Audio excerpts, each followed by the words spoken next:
ఉక్రెయిన్తో యుద్ధం చేస్తున్న రష్యా కాల్పుల విరమణ ఒప్పందానికి అంగీకరించకపోతే అమెరికా అధ్యక్షుడు డొనాల్డ్ ట్రంప్ గుర్రుగా ఉన్నట్టుగా ఇప్పుడు తెలుస్తుంది. అత్తం మీద కోపం దుత్త మీద చూపినట్టుగా రష్యాపై ఆగ్రహాన్ని ఆ దేశంతో వాణిజ్యం చేస్తున్న ఆ దేశాల మీద అమెరికా అధినేత విరుచుకుపడుతున్నారు. ఈ క్రమంలో రష్యా నుంచి చమురు ఆయుధాలు కొనుగోలు చేస్తున్న భారత్పై ప్రతీకారంగా సుంకాలు కూడా విధిస్తూనే ఉన్నారు. ఇక ఆగస్టు 1 నుంచి ఈ సుంకాలు అమలుకు వస్తున్నట్టుగా ఆయన ప్రకటన కూడా చేశారు. భారత్ నుంచి దిగుమతి చేసుకునే వస్తువులపై అమెరికా అధ్యక్షుడు డొనాల్డ్ ట్రంప్ విధించిన 25% ప్రతీకార సుంకాల మీద కాంగ్రెస్ ఎంపీ కేంద్ర మాజీ మంత్రి శశి థరూర్ స్పందించారు. ట్రంప్ నిర్ణయం పూర్తిగా అన్యాయమైందని చెప్పేసి అని అంటున్నారు.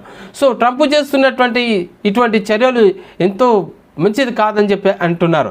ఇక పార్లమెంటు వెలుపల శశి థరూర్ మీడియాతో మాట్లాడారు. అమెరికా సుంకాల ప్రకటన దేశీయ మార్కెట్లు రూపాయిని ప్రభావితం చేస్తుందని, అదనపు సుంకాలు ఇతర కీలక వాణిజ్య భాగస్వాములతో పోలిస్తే మరింత లక్ష్యంగా చేసుకుంటూ కొన్ని నెలలుగా సాగుతున్నటువంటి చర్చలకు ఇది విఘాతం అని చెప్పేసి అంటున్నారు.